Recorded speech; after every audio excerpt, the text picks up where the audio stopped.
우리 귀한 찬양의 은혜 많이 받으셨어요?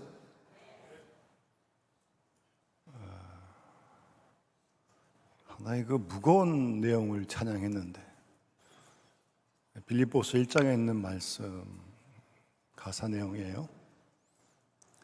살든지 죽든지 그리스도가 존귀하게 되게 해달라는 겁니다. 살든지 죽든지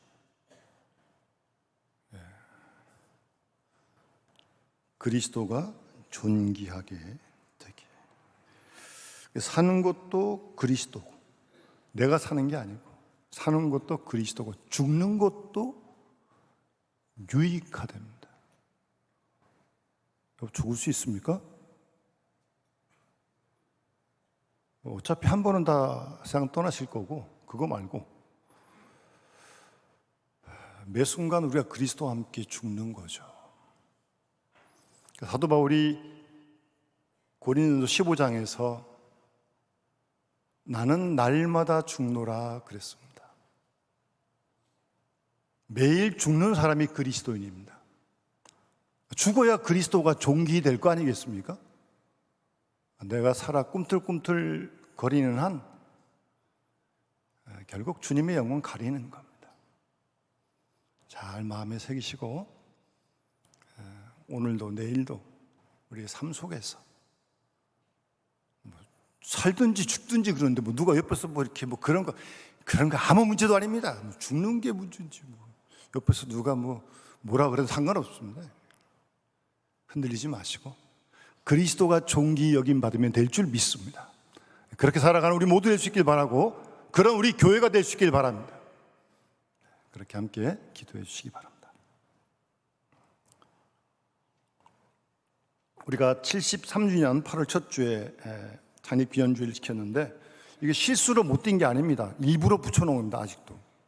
오늘도 우리 창립을 기념하면서 감사하면서 우리 가브리엘에서 찬양을 준비하고, 다음 주는 지금 여수론에서 몇 달째 준비하고 있습니다. 왜요? 교회 창립을 감사하면서, 기억하면서. 그만큼 교회가 우리에게 소중하다는 거 아니겠습니까? 나보다 훨씬 더 소중합니다. 또 어찌 보면 우리가 각자가 교회고요. 여러분들이 교회예요, 교회. 여러분이 가는 곳마다 주의 이름이 높여지는 그런 교회인 줄 믿습니다. 여러분이 교회, 우리가 교회예요, 우리가. 물론 이 모임도 교회지만. 그래서 아무래도 이게 자꾸 이제 8월 한 달은 저도 계속 교회에 대한 말씀을 묵상하게 되고, 또 교회를 위해서 더 기도하게 됩니다. 오늘 이 본문 말씀은 예수님의 3년 공생애를 아주 짤막하게 잘 요약한 말씀입니다. 상당히 중요한 말씀이죠. 예수님의 3년 공생애를 이렇게 요약할 수 있다는 거예요. 그런데 이와 거의 비슷한 내용이 누가복음 4장 23절, 24절에도 거의 조금 표현이 다른데 똑같이 기록되어 있어요. 한번 들으세요. 제가 읽어드리겠습니다. 예수께서 온 갈릴리에 두루 다니사 그들의 회당에서 가르치시며 천국 복음을 전파하시며 백성 중에 모든 병과 모든 약한 것을 고치시니, 그러면서 이제 누가복음 4장에는 그 질병의 구체적인 환자 종류가 나와요. 고통당하는 자, 귀신 들린 자, 간질하는 자, 중풍병자를 데려오니 그들을 고치셨다. 그렇게 누가복음 4장 23절 24절에 기록하고 있습니다. 그 앞부분은 똑같아요. 예수님이 하신 일을 이렇게 요약을 한 겁니다. 왜 이렇게 누가복음에도 또 마태복음도 기록하고 있을까요? 그만큼 중요하다는 거 아니겠어요? 죄송합니다. 누가복음이 아니고 마태복음입니다. 마태복음은 2번이 나오는 거예요, 지금.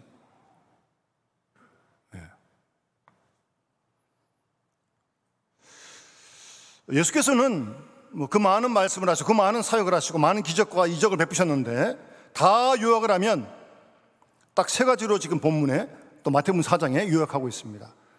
첫 번째 예수님 하신 사역이 뭐냐면 가르치셨다는 거예요. 회당에서. 예수님은 십자가에서 돌아가시는 순간까지도 가르쳤습니다. 십자가를 앞두시고도 성찬식도 베풀고 세족식을 행하시면서 가르치신 거예요. 물론 설교로도 가르치시고 이적으로도 기적으로도 가르치시고 표적으로도 가르치시고 가르치셨어요. 두 번째는 천국 복음을 전파하신 겁니다. 천국 복음요, 하나님 나라 복음입니다. 이 땅의 어떤 좋은 소식이 아니고 뭐 무병장수한다, 부자 된다 그런 게 아니고 천국 복음이에요. 천국 복음, 영생의 복음이고 십자가의 복음입니다. 그 복음을 전파하신 거예요. 우리 믿었고, 그 다음에 약한 거, 병든 거 치유하셨습니다. 근데 몸만 치유하신 게 아니에요. 잘 우리 복음서 읽어보면 상한 마음을 다 고치셨어요. 이 말씀이 중요한 이유는 주님이 행하신 일이기 때문에 중요하지만 중요한 건 주님이 오늘도 이 일을 행하시고 계시다는 겁니다.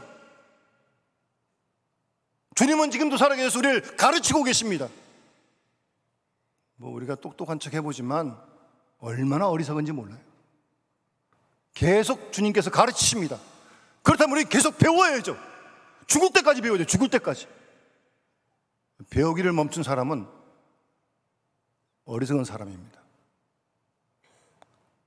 뭐 세상에서도 평생 교육을 얘기하는데 예수님이 가르치시는데 지금도 배워야 될 거 아니에요? 열심히 배워야 됩니다. 열심히. 그리고 복음 전파, 천국 복음을 전파하셨으니까 우리 믿었고, 그럼 우리도 복음을 전해야죠. 네? 복음을 전해야죠. 복음을. 여러분 왜 살고 계십니까? 돈 벌어서 뭐 하시려고? 공부해서 뭘 하시려고? 어디 쓰시려고 그래요? 여행 가시려고?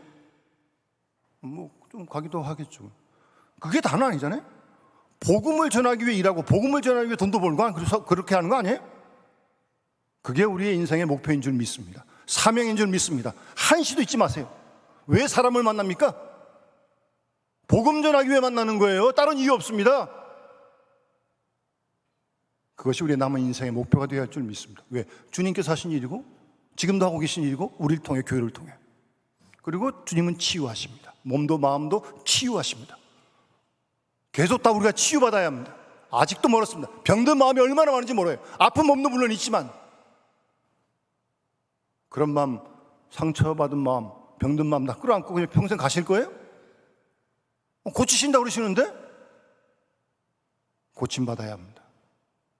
이 일을 주님이 하셨고 지금도 하고 계시고, 그렇다면 우리가 해야 할 일이고 이 교회가 해야 할 일이란 말씀입니다. 교회가 왜 여기 이 땅에 지금 존재하는 거예요? 주님의 가르침을 전하기 위해서, 세상에 가르치기 위해서, 진리를 선포하기 위해서 교회가 지금 여기 있는 거예요. 다른 이유 없습니다. 교회가 천국 복음 전하기 위해 여기 있는 거예요. 지금 영등포에 복음 전하고 있는 겁니다. 복음 전하고 돈 벌려고 있는 거 아니에요. 우리가 땅 사고 뭐 그러려고 있는 게 아닙니다. 우리가 지금 천국 복음 전파하기 위해 있는 거예요. 교회가. 그리고 치유 사역을 지금도 계속해 가야 합니다. 나도 치유받고 남도 고치고, 그 일을 우리가 부름받은 줄 믿습니다. 그 일을 해야 할 것이 우리 교회인 줄 믿습니다. 아주 중요한 말씀이에요. 이 일을 위해 힘써 기도하시고 여러분이 적용하시고 또 이 말씀대로 전하시고, 그런 교회가 건강한 교회가 건강한 그리스도인인 줄 믿습니다.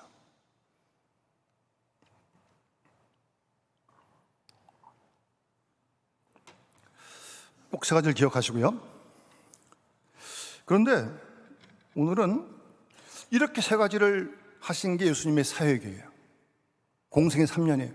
그런데 이런 사역, 이런 일을 행하시는 주님이 어떤 마음으로 하셨는지를 이어지는 36절에 말씀하고 있어요. 오늘은 거기에 좀 초점을 좀 맞췄으면 합니다. 어떤 마음으로 회당에서 가르치시고, 어떤 마음으로 천국 복음을 전파하시고, 어떤 마음으로 몸과 마음을 치유하는 사역을 하셨는지, 그 뿌리가 뭔지 궁금하지 않습니까? 왜? 우리도 그런 마음을 가져야 되니까. 예? 주님이 이런 마음으로 이런 사역을 하셨으면 우리도 그런 마음을 구해야 되는 거 아니에요? 그게 신앙생활 하는 거 아닙니까? 교회는 오는데 내 마음과 주님 마음이 너무 거리가 멀어.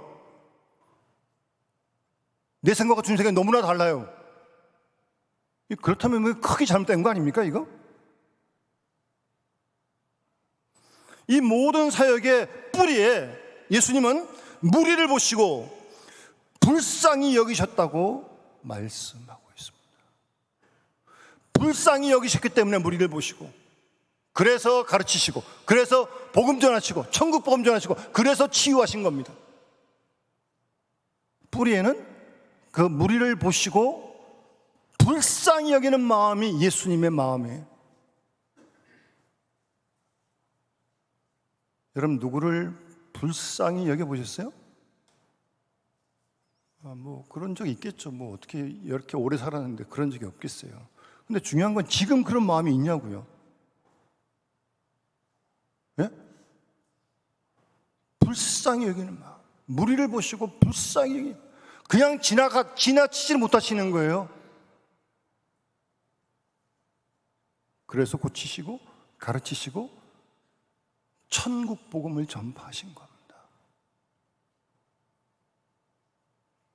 그렇다면 우리와 교회가 이 주님의 불쌍히 여기시는 마음을 많이 배워야 합니다. 그 마음을 잊어버리지 말아야 합니다. 예? 그 마음을 잊어버리지 말아야 돼. 평생 잊어버리지 말아야 돼. 그리고 우리도 교회도 이 일을 해야 되는 거예요. 또 그런 마음이 들어야 이 일을 하지, 그런 마음 없으면 이 일 못 합니다. 건물 있다고 그런 일 합니까? 돈 있다고 그런 일 할 줄 아십니까? 불쌍히 여기는 마음이 들기 때문에 움직이기 시작하는 거예요.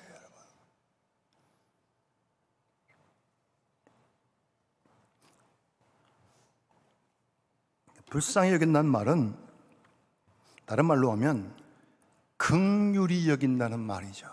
같은 표현을 쓰는데, 예수님이 이미 팔복 말씀 가운데 5번째 복을 말씀하시면서 긍휼히 여기는 자는 복이 있나니 저희가 긍휼히 여김을 받을 것이며 라고 말씀하셨습니다.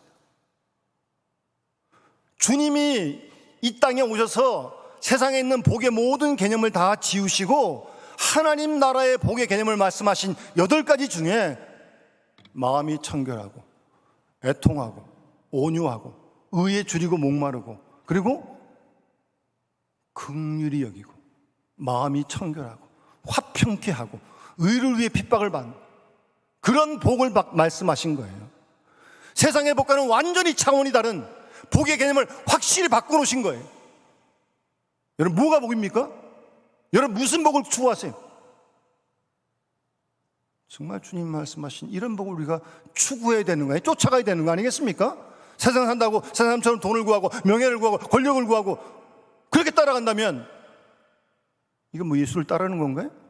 세상을 따라가는 거지.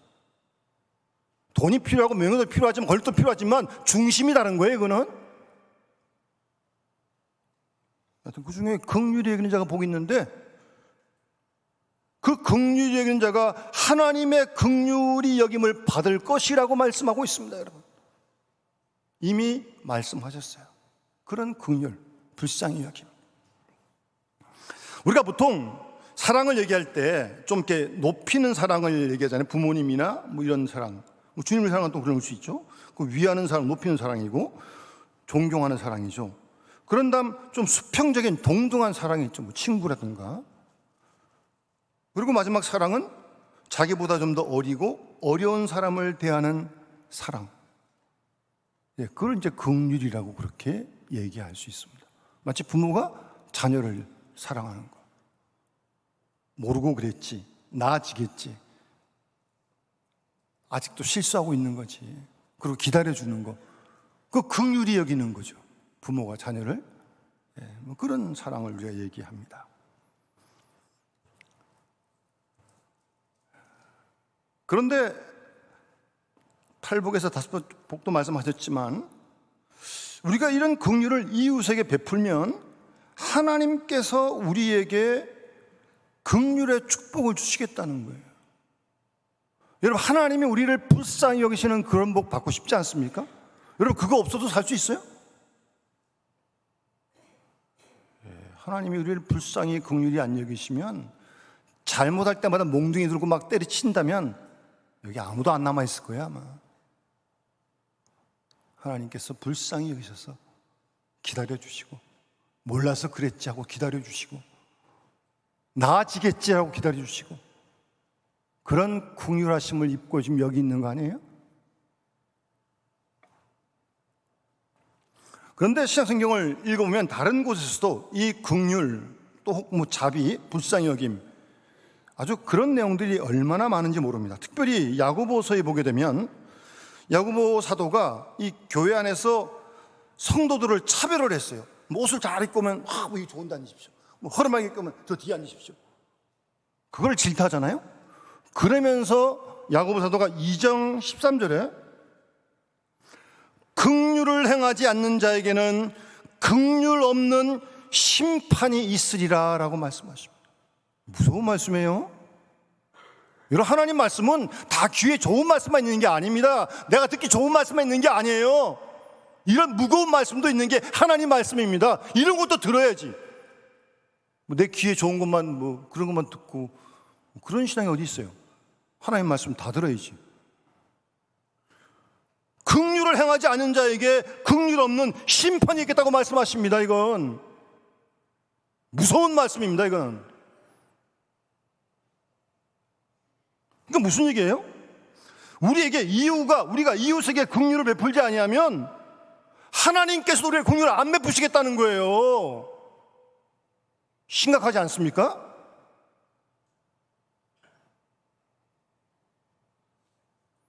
그러니까 무슨 말씀입니까? 내가 우리 주위 이웃 사람과의 관계가 하나님과의 관계로 지금 연결되고 있다는 말씀이에요. 여러분, 잘 생각하세요. 무슨 옆 사람과의 관계와 하나님 관계가 연결되어 있다니까요. 우리가 이런 생각을 하면 함부로 행동하겠습니까? 함부로 말하겠습니까? 그런 믿음이 없으니까 막 그 함부로 그러는 거죠. 그게 하나님과 관계가 직결되는데 어떻게 그럴 수 있어요? 예? 긍휼을 안 베풀면 하나님이 우리 불쌍히 안 여시겠대. 무서운 말씀 아닙니까? 그렇게 심각하게 말씀하고 있는 거예요, 성경은. 예수님 마음에 그런 마음이 있은 거예요. 긍휼히 여기고 불쌍히 여기고 그런 마음이 가득하셨던 거예요. 그래서 가르치시고 전파하시고 치유하신 겁니다.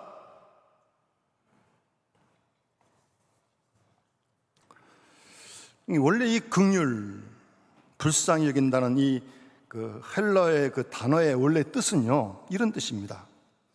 그 사람의 피부 속으로 깊숙이 들어가서 그의 입장에서 이해하는 것을 불쌍히 여긴다, 긍휼히 여긴다라고 얘기하는 거예요. 내 생각이 아니고, 내 입장이 아니고, 그 상대, 그 이웃의 피부 속으로 그것도 깊숙이 들어가서 그 입장에서 이해하는 게 긍휼히 여기는 거고 불쌍히 여기는 거라는 겁니다. 우리는 너무 쉽게 상대를 함부로 좌지우지합니다. 그러고서는 함부로 정죄하고 비판하고. 여러분, 그러는 거 아닙니다. 하나님 앞에 사는 경건한 사람은 그러지 않습니다. 절대 함부로 판단하지 않습니다. 말하지 않습니다. 조심하십시오, 여러분. 긍휼히까지 안 가더라도 정말 왜 그 상대가 이럴까? 왜 어디가 아플까? 정말 좀 어떻게 시간을 내고 마음을 짜서 좀 그 마음으로 좀 이렇게 가고자 하는, 생각으로 가고자, 그 입장으로 가고자 하는, 그게 긍휼히 여기는 마음이라니까요. 불쌍히 여기는 마음이라니까요. 요즘 세상이 어떻습니까, 여러분? 옆에서 죽어가도 눈 하나 깜짝 안 합니다.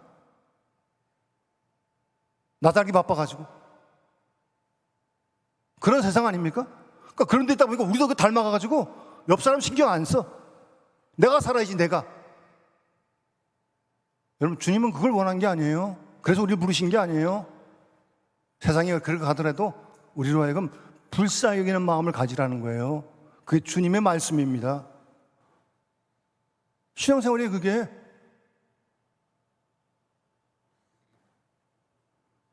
그래서 그의 생각, 그의 감정, 그의 경험 속에 동참을 하면서 사랑을 하는 것, 그게 긍휼히 여기는 거예요. 쉽지 않습니다. 절대 쉽지 않아요. 생각도 잘 안 드는데 그 마음을 함께 나눠요? 더 어려워요. 더 어려워. 그래서 뭐 단순히 그냥 동정하는 뭐 감상적인 어떤 긍휼이 아니라 그 상대와 같은 처지, 같은 형편으로 내려와서 함께 체험하는 게 불쌍히 여기는 거고 긍휼히 여기는 겁니다, 여러분.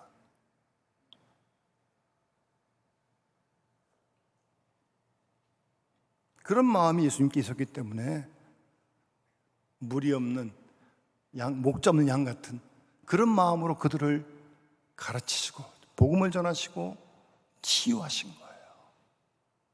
지나치질 못하십니다. 그냥 간과하질 못하세요.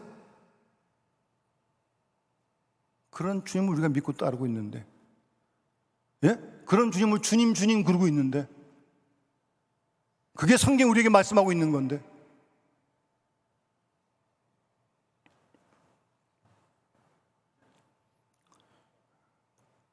그러니까 동정하는 거 아니에요. 뭐 이렇게 뭐 동전 하나 던져주고 뭐 천원짜리 하나 던져주고 그러는 거 아니에요. 요즘 흔히 쓰는 말로 그와 함께 공감을 하는 거예요. 공감을.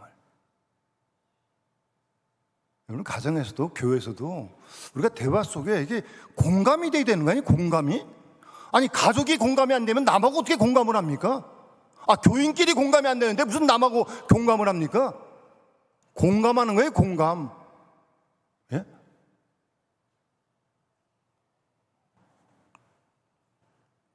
뭐 어떤 애가 옆에서 아프다, 어림을 겪는다 그러면 정말 그 또 생각을 하고 머리를 짜내가지고 그 마음이 어떨까 또 생각을 해보고 함께 하여튼 예? 생각하고 함께 경험하고 그 입장으로 가서 여기서 내려보고 그냥 그러는 게 아니고 또 뭐 하여튼 말은 너 원래부터 그랬지. 뭐 맨날 하여튼 뭐 아이고 참 한 번 그랬지 원래 그러고 옛날 얘기를 뭐하러 합니까 또. 그래 확 기를 죽여놓고 아주 그 무슨 뭐 대화를 하겠다는 거예요? 예? 그 교육이 되겠냐고요. 마음은 벌써 확 닫아놓고 있는데 아무리 설계해봐 소용없습니다. 마음이 열려야 뭐가 들어가지. 복음이 말씀이. 예? 그래서 이미 굳게 닫혔는데 그거 대놓고 뭐 아무리 설계해봐 소용은 없어요. 어떤 의미로 말하면 우리가 이 긍휼은 불쌍히 여김은 용서라고 말할 수 있어요. 용서. 상대방의 마음에 동참하고 이해하면 사실 용서하지 못할 것이 없습니다. 이해가 안 되니까 용서 못하는 거예요. 공감을 못하니까 용서 안 되는 거죠. 어떻게 저래? 그러면서 이제 그러는 거지. 소리만 커지는 거죠. 쓸데없이. 예? 예. 아직도 혹시 여러분 누군가 용서하지 못한 응어리가 속에 있다면 그 사람 이해하지 못한 거예요. 어떤 경우든지 그의 형편과 사정으로 들어가서 생각하면 좀 시간도 걸릴지 몰라요. 이해가 되기 시작하는 거예요. 이해가. 시간 많이 걸립니다, 여러분. 예?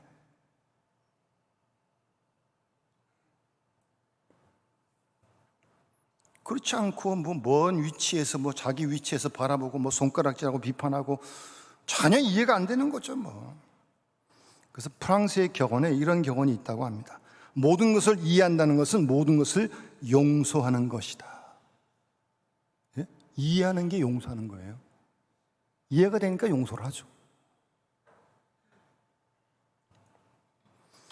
그렇게 불쌍히 긍휼히 여기시는 주님이셨고 또 그런 자를 하나님이 긍휼히 여기시겠대요.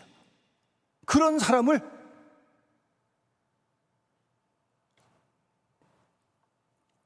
사실 용서 중에 가장 큰 용서, 긍휼 중에 가장 큰 긍휼은 예수 그리스도가 죄인된 우리를 위해 육신의 몸을 입고 이 땅에 오신 성육신 사건이 긍휼 중에 긍휼의 사건입니다. 우리가 그 긍휼을 힘입은 거 아니에요? 받은 거 아닙니까? 그래서 구원받은 거 아니에요? 죄사함 받은 거 아닙니까? 뭐 여러분이 노력한 게 뭐가 있어요? 공로가 뭐가 있어요? 시험쳐 합격했습니까? 전적인 하나님의 은혜, 하나님의 긍휼하심, 불쌍히 여기심. 주님은 높은 자리에서 우리를 심판하고 비판하러 오신 게 아닙니다. 우리를 긍휼히 여기셨기에 이 땅에 사람이 되어 오셔서 우리를 위해 십자가에 대신 돌아가신 겁니다. 최고의 긍휼의 사건이에요. 우리가 그런 긍휼을 받았다면, 정말 그걸 깨닫고 감사한다면 어떻게 손을 못 피겠습니까? 예? 그럼 감격을 다 잊어버렸기 때문이죠. 여러분, 마태복음 18장 보면 베드로가 예수님께 누가 나한테 죄지면 몇 번 용서할까요? 묻습니다. 한 7번쯤 할까요? 그런데 베드로가 통 크게 얘기한 거예요. 그 당시 유대인 법에는 3번만 하라고 그랬거든요. 3번까지 하라고. 7번이면 2배가 넘는데? 예수님 뭐라고 대답하십니까? 7번이 아니다. 7번을 70번이라도 해라. 490번 하라고 그런 말씀이에요? 무한정하라는 말씀이죠. 제한이 없다는 거예요. 그러면서 이제 이어지는 비유가 나오잖아요. 무자비한 비유. 어떤 사람이 주인한테 1만 달란트를 빚졌어요. 갚을 능력이 없어. 그래서 주인이 긍휼히 여겨서 탕감을 해줬어요. 여러분, 2만 달란트가 얼마쯤 된 줄 아십니까? 좀 이따 말씀드릴게요. 근데 이 사람이 나와가지고 자기한테 100데나리온 빚진 사람한테 안 갚는다고 5개 집어넣어요. 예? 100데나리온. 여러분, 한 달란트가 6,000데나리온이에요. 한 달란트가 6,000데나리온인데, 뭐 한 데나리온이 하루 품삯이라고 정도 얘기하면 오늘 한 10만 원만 계산해 봅시다. 그러면 1만 달란트는요 6,000데나리온이니까 6조에 6조. 근데 이 100데나리온은 1,000만 원이에요. 1,000만 원. 6조를 안 가져봤으니까 실감이 잘 안 나시죠. 자기는 6조를 탕감받았어. 그런데 1,000만 원 안 갚는다고 때리고 옥에 가둡니다. 사람들이 다 얘기해가지고 그 주인이 다시 불러가지고 너 이거 뭐냐 이거. 그래서 이 사람 감옥 가둡니다. 다시 불러가지고. 자기가 6조를 탕감받았는데 6조 1,000만 원 빚진 사람에게 그런 식으로 옥에 가둬요. 그 얘기를 하시면서 예수님께서 마지막에 이렇게 말씀하십니다. 악한 종아, 네가 빌기에 내가 내 빚을 전부 탕감해 주었거늘 내가 너를 불쌍히 여김과 같이 너도 내 동료를 불쌍히 여김이 마땅치 않느냐? 아멘 아닙니까? 주인이 노하여 그 빚을 다 갚도록 옥줄들에게 넘기니라 하면서 너희가 각각 마음으로부터 형제를 용서하지 않으면 나의 하늘 아버지께서도 너희에게 이와 같이 하시리라. 무서운 말씀입니다. 여러분, 하나님 말씀은요 내 귀에 늘 좋은 말씀만 있는 게 아닙니다. 이런 무서운 말씀도 하나님 말씀이에요. 긍휼 없는 심판이 있겠다고 말씀하셨죠. 야고보서에도. 우리가 이미 6조를 탕감받았는데, 근데 뭐 옆에 사람이 좀 뭐 이렇게 빚진 거 그 뭐 1,000만 원 그 탕감 못 해줘요?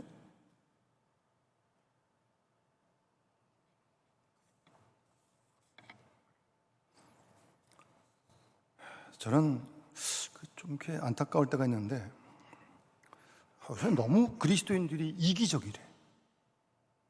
아니 뭐 세상이 이기적이라는 건 뭐 이해는 하는데 그리스도인이 이기적이래. 아니 또 자기밖에 모르는데 또 물론 다는 아니겠지만 이게 뭐 어떻게 된 거예요? 뭐 살든지 죽든지 뭐 그리스도가 존귀 여김받겠다 그러면서 여전히 이기적이에요? 여러분 손을 피세요. 예? 긍휼을 베푸시라고요. 그래야 내가 긍휼을 받는다니까요, 여러분. 내가 하나님의 불쌍히 여김 받지 못하면 어떻게 살겠냐고요. 그 문제예요, 여러분. 그 문제. 그래서 긍휼히 여긴다고 하는 것은 하나님 마음으로 돌아가라는 거예요, 여러분. 우리 아버지 하나님 마음으로 돌아가라는 거예요. 내 마음에 머물지 말고 세상 마음에 머물지 말고 하나님 아버지 마음으로 돌아가라는 거예요. 그리고 우리가 구원받은 거 내 공로로 내 선행으로 구원받은 거 아니잖아요. 내 선행과 공로로 내가 구원받을 수 없는 죄인인 걸 늘 잊지 말라는 거예요. 내가 뭐가 된 줄 알고 그냥 뭐 목에 힘주고 뭐 가르쳐도 그렇게 가르치는 게 아니에요, 여러분. 예수님 어디 뭐 불쌍히 여겨 가르치셨지 무슨 뭐 아이고 성경 뭐 대대로 믿고 따라가야지. 도대체 뭘 뭐 어떻게 되는 거예요 도대체? 세상 속에서 세상은 이걸 다 여기서 할 거예요? 큰일 납니다, 여러분. 교회가 그렇게 하니까 세상이 안 변하는 거예요. 세상이 어떻게 가는 거 아니에요. 우리가 말씀을 따라가야 세상이 좀 도전을 받지.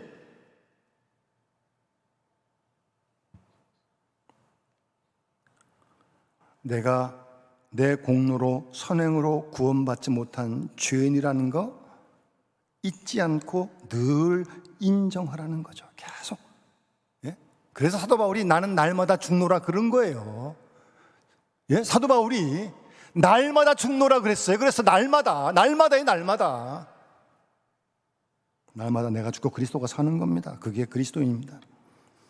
그리고 계속적으로 하나님의 긍휼을 힘입어야 되기 때문에 이 긍휼 속에서만 살아갈 수 있기 때문에 긍휼을 베풀어야 한다니까요.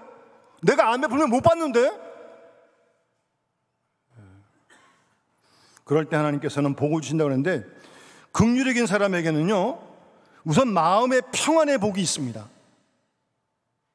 여러분 뭐 조그만 거라도 저는 뭐 이렇게 길을 걷다가 누가 아침에 김한가 어디 있냐 물어봐요. 옆에 있는데 이렇게 잘 가시면 된다고. 내가 뭐 별거 아니어도 제가 얼마나 흐뭇한지 몰라요.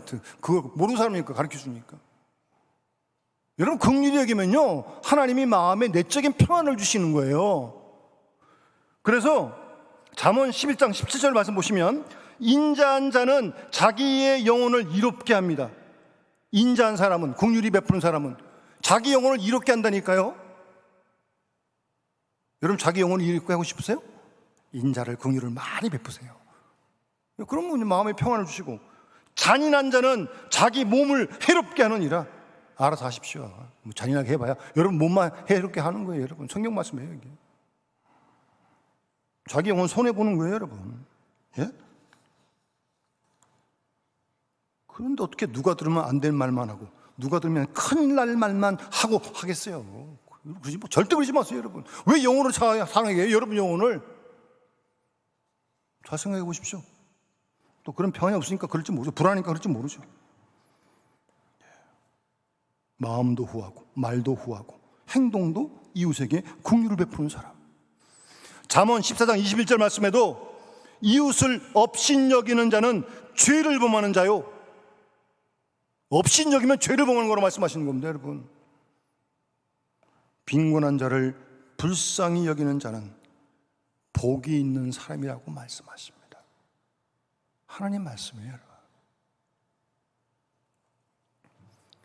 주님이 이런 긍휼의 마음으로 늘 가득하셨기에 그 긍휼의 마음으로 이렇게 천국도 복음도 전하시고 가르치시고. 여러분 뭐 제자들도 그 뭐 다 이게 뭐 3년 데리고 있었지만 가룟 유다도 거기서 그 속에 있는데 얼마나 사실 따지면 예수님 속이 상하시겠어요. 근데도 끝까지 하여튼 발도 씻기시고 끝까지 사랑하시고 긍휼히 여기시니까 불쌍히 여기시니까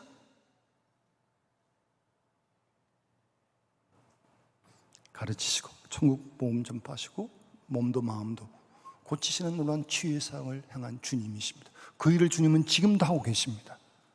우리를 가르치시고요. 예? 계속 배우세요. 가르치시는데 진리로, 성령으로, 천국 굳게 믿고, 아까 보는 찬송가 주의 얼굴 뵙기 전에 멀리 배던 하나님 나라 내 마음속에 이루어지니 날로 날로 가깝도다. 아무도 아멘 안 하시네. 천국이 가까워집니까? 예? 천국 복음 우리가 믿는데 그게 가까워져야 돼요, 여러분. 큰일 납니다. 세상에 가까워지면 큰일 나요, 여러분. 그게 가까워져야지. 그리고 치유하십니다. 몸도 마음도 치유하십니다. 병원도 가고 기도도 하고 약도 먹겠지만 치유하십니다. 믿고 우리가 함께 이 일에 힘입고, 우리도 이 일을 감당한 이 교회도 감당할 수 있는 교회가 될 수 있도록 같이 함께 기도하시길 바랍니다. 우리 찬송 449장 찬양 드리면서 봉헌하도록 하겠습니다.